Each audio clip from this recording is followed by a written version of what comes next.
Hello, मेरा नाम रिंकू सिंह है। मैं बेसिकली जो है मैं यूपी से रहने वाला हूँ। यूपी से जो है अमरोहा डिस्ट्रिक्ट से। और मैं फ़िलहाल वर्किंग हूँ दिल्ली में। और मेरी जो है आज 5th पीआरपी ली है मैंने।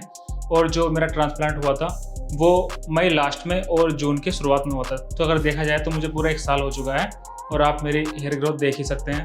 और मुझे लगता है कि हाँ, अच्छी हुई है। मतलब मुझे ऐसा नहीं था एक्सपेक्टेशन इस तरह की कि इतना अच्छा रिजल्ट आएगा, पर रिजल्ट काफ़ी अच्छा आया है। और इसके लिए तो बाकी जो यहाँ का स्टाफ है, जो यहाँ के डॉक्टर्स हैं, तो वो मतलब बहुत कोऑपरेटिव हैं। और जब भी मैंने किसी भी चीज़ को लेकर इनसे कोई जानकारी लेनी चाहिए तो इन्होंने आगे बढ़ के मुझे हमेशा हेल्प की है, हमेशा हर चीज़ के लिए सपोर्ट किया है। मेरे बाल पूरी तरह से मतलब पूरा हेयरलेस हो चुका था, तो मेरे अभी अगर आप देख रहे हैं तो ये पूरे 5000 ग्राफ्ट्स अभी जो है इम्प्लांट हुए हैं। और उनका ये रिज़ल्ट आप देख ही सकते हैं। जैसे कि उन्होंने बताया भी था कि रिजल्ट आने में लगभग 7 से 1 साल तक का 7 महीने से लेकर 1 साल तक का टाइम लगता है। तो 1 साल में जो है मेरी हेयर ग्रोथ काफ़ी अच्छी हो गई है। और जो भी मेरे देखने वाले हैं, जिन्होंने मुझे पहले दिन नहीं देखा था, तो वो भी मतलब शॉक्ड हो जाते हैं। वो बोलते हैं कि तूने ट्रांसप्लांट कराया है या नहीं। तो मतलब काफ़ी अच्छा लगता है। एक अपने आप में एक सेल्फ कॉन्फिडेंस भी है। पहले ऐसा नहीं होता था। मैंने ज़िंदगी के 10 साल मैंने कैप में ही गुजारे हैं। तो हाँ, मेरे जो हेयर फॉल था वो भी एक अर्ली स्टेज में शुरू हो गया था मेरी स्कूलिंग के टाइम से। मैं उस टाइम पे 12th में था जिस टाइम से मेरा हेयर फॉल स्टार्ट हुआ था। तो मैंने मेरा जो ट्रांसप्लांट हुआ था वो स्टार्ट हुआ था 29 मई 2023 को। और जो 3 दिन चला था मेरा, जिसमें 5000 ग्राफ्ट मेरे इम्प्लांट हुए थे। बेसिकली मैं यहाँ पर जो आया था वो इसके थ्रू आया था क्योंकि मेरे ही गांव के पड़ोस का एक लड़का था जिसने यहाँ पे कराया हुआ था। वो बेसिकली मेरा ही दोस्त है।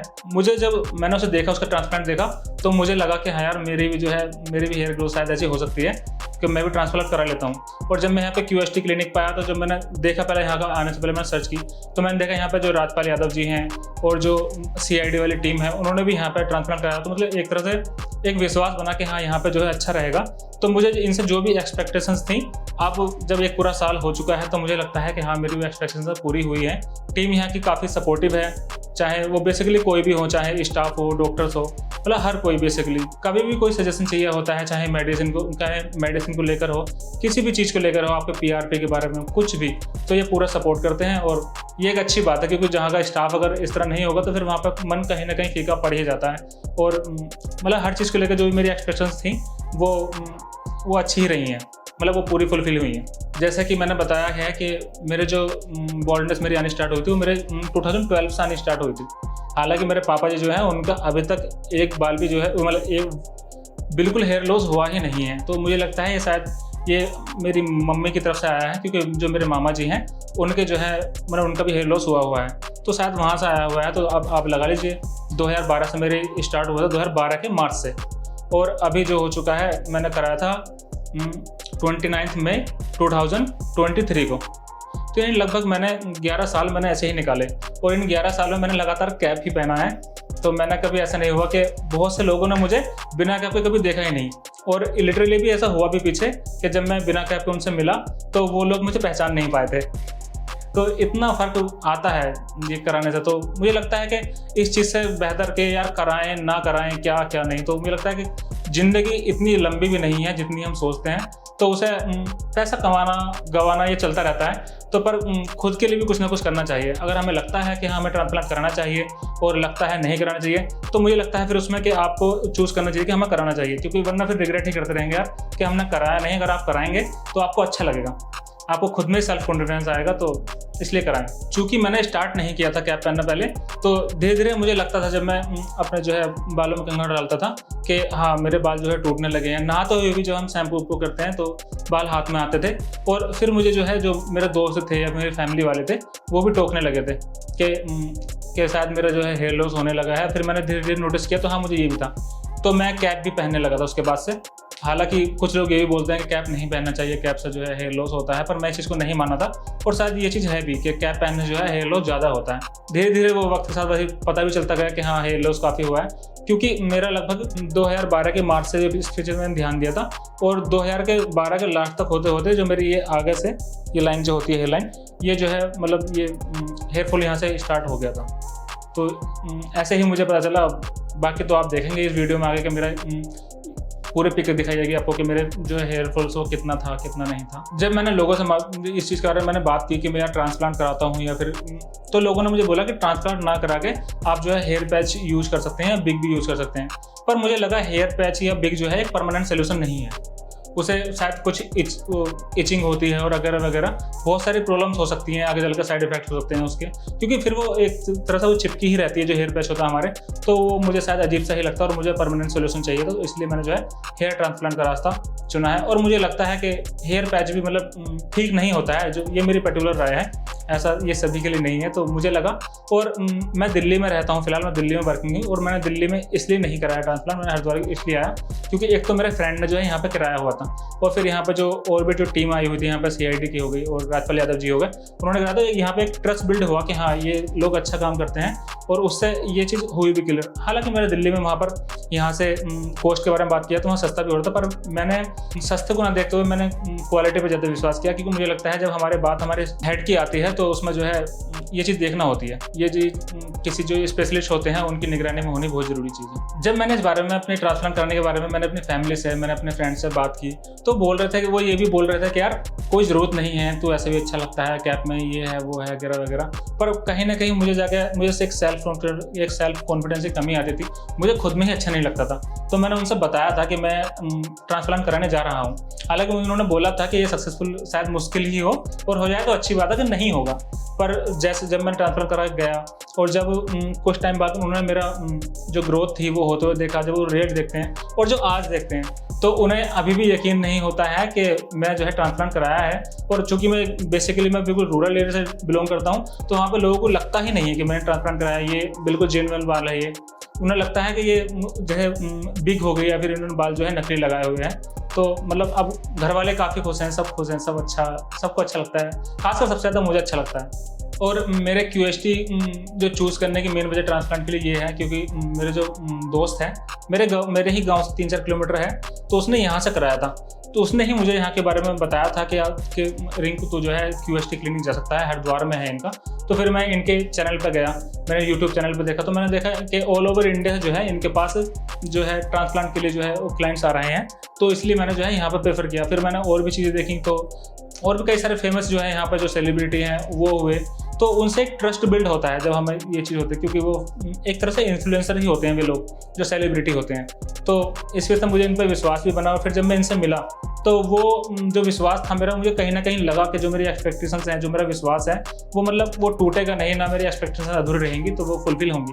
और आज आप देख सकते हैं, तो मुझे लगता है कि हाँ मेरी एक्सपेक्टेशंस बिल्कुल पूरी हुई है, और मुझे लगता है कि मेरा QST क्लिनिक को जो है वो चूज़ करने का जो डिसीजन था वो बिल्कुल सही साबित हुआ। मुझे जो यहाँ का एड्रेस था तो मुझे मेरे फ्रेंड से ही मिला था जिसने यहाँ पे कराया था। फिर भी मैंने जो है मैं गूगल पे गया, मैंने सर्च किया वहाँ पे, तो ये बिल्कुल पूरा सा जो है इनका एड्रेस वो आ गया था निकल के। फिर जब मैं फर्स्ट टाइम यहाँ आया तो मैं यहाँ आने से पहले ही एक्साइटेड था, मैं काफ़ी एक्साइटेड था लिटरली, क्योंकि मेरा कहीं ना कहीं था कि हाँ मुझे ट्रांसप्लांट कराना ही कराना है, तो मैं बहुत एक्साइटेड था।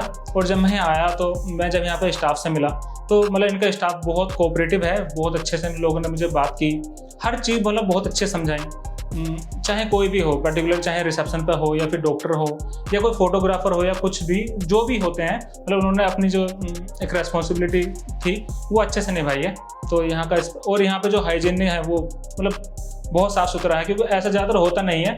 मैं दिल्ली में, हालांकि मैंने सीधा मैं यहीं आया था, पर दिल्ली के एक दो जगह मैंने जो है मेरे फ्रेंड्स ने बताई तो वो बोल रहे थे कि वहाँ पे कि इतना हाइजीनिक नहीं था, पर यहाँ पे काफ़ी साफ़ सफाई मुझे नज़र आती है, बहुत अच्छी। तो अगर आप भी सोच रहे हैं तो एक बार आप ज़रूर विजिट करें यहाँ पर। जब मेरे ट्रांसप्लांट होने के लिए मैं यहाँ से OT में गया था, यानी ऑपरेशन जो थिएटर होता है, जब हम उसमें गए थे तो वहाँ पर सबसे पहले जो होता है हमें जो है एनेस्थीसिया दिया जाता है, उसके एनेस्थीसिया आता है जिससे जो है हमें जो है पेन ना हो। हालांकि हाँ फिर भी थोड़ा बहुत मतलब स्लाइटली पेन होता है, पर इस बीच जो डॉक्टर्स की टीम होती है, डॉक्टर्स होते हैं जो वो हमसे जो डॉक्टर्स होते हैं, नर्सिस होते हैं, तो वो सब हमसे पूछते रहते हैं कि आपको पेन फील तो नहीं हो रहा। अगर आपको लगता है कि अगर आपको पेन फील हो रहा है तो आप उनसे बता सकते हैं कि हाँ मुझे पेन फील हो रहा है, तो वो आपको फिर से जो है वो एनेस्थीसिया दे देंगे, तो आपको जो है कोई पेन नहीं होता है। थोड़ा बहुत होता है, वो तो नॉर्मल सी ही बात है। और जो सबसे अच्छी मुझे बात वहाँ की लगी कि वो जो है बहुत सॉफ्ट स्पोकन थे, जितना भी वहाँ का स्टाफ था। जब भी ओटी था, तो मुझे मतलब ऐसा कोई फील नहीं हुआ कि हाँ यार कोई प्रॉब्लम है क्या नहीं। मुझे जैसे कभी मतलब भूख लगने लगती है, ऑब्वियस सी बात है, क्योंकि मेरा ट्रीटमेंट जो है वो काफ़ी टाइम चला था, लगभग 3 दिन चला था मेरा ट्रीटमेंट। तो इस बीच मुझे जब भी लगता था कि हाँ मुझे कुछ भूख लगी है, तो मुझे रिफ्रेशमेंट देते थे, तो ये काफ़ी अच्छी बात थी। और इसी बीच चूँकि एनेस्थीसिया होता है, तो मतलब एक तो उसका थोड़ा सा, पर उसके ऊपर से जो म्यूजिक चल रहा था वहाँ पे, वो काफ़ी सूथिंग था। ये चीज़ मैंने वहाँ के जो स्टाफ था, मैंने उनसे बोली भी कि आपकी म्यूजिक जो चॉइस है वो बहुत अच्छी है। तो मुझे बेसिकली वहाँ का म्यूजिक भी बहुत अच्छा लगा था। तो मुझे प्रिकॉशंस के लिए बताया गया था कि अगर आप अल्कोहल लेते हैं तो कम से कम जो है 15 दिन पहले अल्कोहल नहीं लेनी है, और कम से कम 15 से 1 महीना दिन तक नहीं लेनी है, और बाद में भी। उसके बाद जो है जब आपका वो हो जाए तो 5 दिन के बाद जो है आपने जो है अपना हेड वॉश करना होगा। उसके बाद जो हमें मेडिसिन दी जाती है वो हमें अप्लाई करनी होती है अपने सिर पे, तो वो हम स्प्रे के थ्रू करते हैं। और इसके बाद इन्होंने बताया था कि आपको जो है लगभग 45 दिन तक जो है कोई भी हैवी वर्कआउट नहीं करना है, या किसी भी तरह का वर्कआउट नहीं करना है, वो सिर्फ इसलिए ताकि जिससे हमारी हेयर ग्रोथ अच्छी हो। और जो हमारी मेडिसिन बेसिकली स्टार्ट होती हैं वो लगभग 1 महीने के बाद से स्टार्ट होती हैं। तो आप जो है नॉनवेज खाने के लिए, हालांकि अगर आप नॉनवेज खाते हैं तो आपको जो है नॉनवेज खाने के लिए मुझे मना किया गया था कि आपने जो है लगभग 15 दिन तक जो है नॉनवेज नहीं खाना है। तो और ये बताया गया था कि 1 महीने तक आपको जो है डायरेक्ट सनलाइट में नहीं आना है। अगर आपको सनलाइट में जाना भी पड़ता है किसी वजह से, तो आप जो है सर्जिकल कैप पहन के ही जा सकते हैं, तो वो बेस्ट रहेगा। हालांकि लोग इस तरह फॉलो नहीं करते, पर मुझे लगता है कि जब हम इतना कुछ करते हैं तो हमें फॉलो करना चाहिए, जो भी हमें हमारी डॉक्टर्स की टीम बताती है कि आपने ये फॉलो करना है। तो इसके बाद जब हम ट्रांसप्लांट करा के चले जाते हैं, तो हालांकि ऐसा भी कर सकते थे कि हमसे जानकारी कुछ नहीं लेते कि आपके साथ कैसा हो रहा है, आपका हेयर फॉल हो रहा है या ग्रोथ कैसी हो रही है। पर इनकी जो टीम होती है क्यूएसटी वालों की, ये बेसिकली अगर भूल भी जाऊँ कि हाँ कि मैंने वहाँ ट्रांसप्लांट कराया था, तो ये लोग नहीं भूलने देते हैं। ये कभी फ़ोन कभी मैसेज करके पूछने लगते हैं कि आपका मतलब कि आपकी ग्रोथ कैसी हो रही है, डेंसिटी कैसी है आपकी, या आप मुझसे जो है ज़्यादातर जो बोला गया है वो मुझसे पिक ही मंगाई गई हैं हर 4-5 दिन में। जबकि शुरू के जो ट्रांसप्लांट करने के शुरू के 4-5 दिन थे, ये इन्होंने मुझसे जो है सुबह शाम पिक मंगाई है कि आप जो है सुबह शाम दोनों टाइम जो है पिक भेजेंगे, जब तक जो है मैंने अपना फर्स्ट टाइम हेड वॉश नहीं किया था। उसके बाद भी जो है बीच में इनकी 5 दिन में, 10 दिन में, 15 दिन में इनके मेरे पास मैसेज आते थे, कॉल आते थी कि आप जो है कैसे फील कर रहे हैं, कोई प्रॉब्लम तो नहीं हो रही, कोई इचिंग या फिर कोई ज़्यादा जो है हेयर फॉल तो नहीं हो रहा आपका। मतलब इन्होंने बहुत सारी चीज़ें। और फिर ये है बीच में 10 से 15 दिन के अंदर मुझसे मेरी फोटो मंगाते थे खिंचवा के, कि ताकि वो जो है डॉक्टर्स को दिखा सकें कि मेरे हेयर ग्रोथ सही चल रही है नहीं चल रही है, और कोई प्रॉब्लम हो तो मैं इनसे बता सकूं कि हाँ ये है। तो इनका सपोर्ट काफ़ी अच्छा रहा है। ये भी होता है कि हाँ बीच में जो है जब हम ट्रांसप्लांट कराते हैं, शेडिंग फेज आता है जिसमें हमारे जो है हेयर फॉल वो होने लगता है ट्रांसप्लांट के बाद भी। पर वो बेसिकली होता क्या है, जब हमारे जो हमारे हेयर होते हैं वो लगाए जाते हैं, तो उनके फॉलिकल जो है वो अंदर ही रहते हैं, वो बस हेयर टूट जाते हैं। तो उसमें घबराने की जरूरत नहीं है, और मुझे भी यही बताया गया था। और मैं सच बता रहा हूँ कि मैं बिल्कुल नहीं घबराया था, क्योंकि मुझे कहीं ना कहीं मुझे विश्वास था कि हाँ जब ये डॉक्टर्स ने ये लोग बोलते हैं, और ये बोलते भी हैं कि 100 में से किसी एक का ही होता है कि वो जो है सक्सेसफुल ना हो पाए, और मुझे पता था 100 में से कम से कम वो एक मैं नहीं हूँ। तो जैसा कि मैंने आपको बताया है कि मैंने जो है 5000 ग्राफ्ट जो है मेरे अभी इम्प्लांट हुए हैं। हालांकि मुझे बताया गया था कि मेरे ज़्यादा लगेंगे, तो अभी जो है मेरा सेकंड सेशन भी होगा। मैं अभी डॉक्टर से इस बारे में कंसल्ट करूंगा। और आप देख सकते हैं फिलहाल ये मेरे जो है ये ग्रोथ है, और ये जो मेरा है जो सेकंड सेशन होगा वो शायद इसके लिए होगा। हालांकि भी डॉक्टर बताएंगे कि ये करना है नहीं करना है, और मैं बेसिकली पूरी तरह से इनकी एडवाइस पे ही चलूँगा, जो भी ये सलाह देंगे मुझे। और अगर मैं ओवरऑल एक्सपीरियंस की बात करूं तो आप देख सकते हैं कि मेरे चेहरे पे भी इस टाइम मुस्कान है मैं हंस भी रहा हूं, तो मुझे सच में मुझे बहुत अच्छा लगता है। एक कॉन्फिडेंस तो खैर बिल्ड होता ही है। ऐसे बहुत कम लोग होते हैं जो बाल्ड होके भी बिल्कुल अच्छे लगते हैं, और मुझे पता था कि मैं बिल्कुल अच्छा नहीं लगता। हालांकि हाँ कैप में मैं अच्छा लगता था, पर फिर भी मैं हर वक्त तो कैप नहीं पहन सकता था। और जब से लेके मैंने ट्रांसप्लांट कराया है, तब से लेके मैंने आज तक, मैंने चाहे कुछ भी रहा हो, मैंने आज तक एक बार भी कैप नहीं पहना है। तो मैं बहुत हैप्पी हूँ। मेरे घर वाले भी खुश हैं इस चीज़ से, मेरे घर वाले हो या फिर मेरे दोस्त हो, जो इन्होंने पहले इस चीज़ पर डाउट किया था, तो सारे के सारे खुश हैं। उन्हें यकीन नहीं होता है मुझ पर कि हाँ ऐसा भी है। और पहले मैं काफ़ी एज भी लगता था, तो अब मैं थोड़ा सा यंग भी लगने लगा हूँ। देखिए मुझे तो ऐसा लगता है कि यहाँ की कॉस्ट जो है वो पूरी तरह से अफोर्डेबल है। और हालांकि जब आप ट्रांसप्लांट करा रहे हैं, तो चूँकि हमारे हेड से रिलेटेड मामला होता है, तो मेरी एडवाइस हमेशा यही रहेगी कि आप जो है ट्रांसप्लांट तो बेसिकली टेक्नीशियन ही करते हैं, पर ये बेहतर हो रहेगा कि हमारे जो हमारा ट्रांसप्लांट हो, वो जो एक्सपीरियंस जो डॉक्टर्स होते हैं, जो सर्जन होते हैं, उनकी देख रेख में हो। तो हालांकि मेरा जो है बहुत सस्ते में दिल्ली में हो जाता, पर मैंने वो चूज़ ना करके मैंने क्यूएसटी चूज़ किया, क्योंकि यहाँ पे क्वालिटी अच्छी थी। हाँ, और वो भी है, अफोर्डेबल है। ऐसा नहीं है कि कुछ भी जो है इतना हो कि हाँ नहीं हो, क्योंकि बहुत बहुत महंगे पड़े हैं। तो मुझे लगता है कि ये अफोर्डेबल में काफ़ी अच्छी क्वालिटी यहाँ पे मिलती है। एट लास्ट मुझे मेरा ये लुक देने के लिए, मुझे फिर से एक बार अच्छा लगने के लिए, हकीकत में मुझे नहीं लगा था कि शायद मैं कभी इस तरह से फिर से फील कर रहा हूँगा, क्योंकि मैंने इससे पहले कहीं ट्राई भी नहीं किया था, मैंने कहीं मालूम भी नहीं किया था। तो ये मेरा फर्स्ट ही था जब मैंने कहीं से कंसल्ट की थी, आके मैं QST ही सीधा कंसल्ट करने के लिए आया था और मेरा ये फिक्स हो चुका था कि हाँ मुझे यही कराना है, और इन्होंने मेरी एक्सपेक्टेशंस को पूरा किया है और I am very happy. Thank you QST।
Hello friends, अगर आपने अभी तक हमारे चैनल को सब्सक्राइब नहीं किया है तो प्लीज इस वीडियो को लाइक कीजिए, शेयर कीजिए और हमारे चैनल को सब्सक्राइब कीजिए और ध्यान रहे बेल आइकन दबाना ना भूलें, जिससे हमारे हर वीडियो का अपडेट आपको समय समय पर मिलता रहेगा।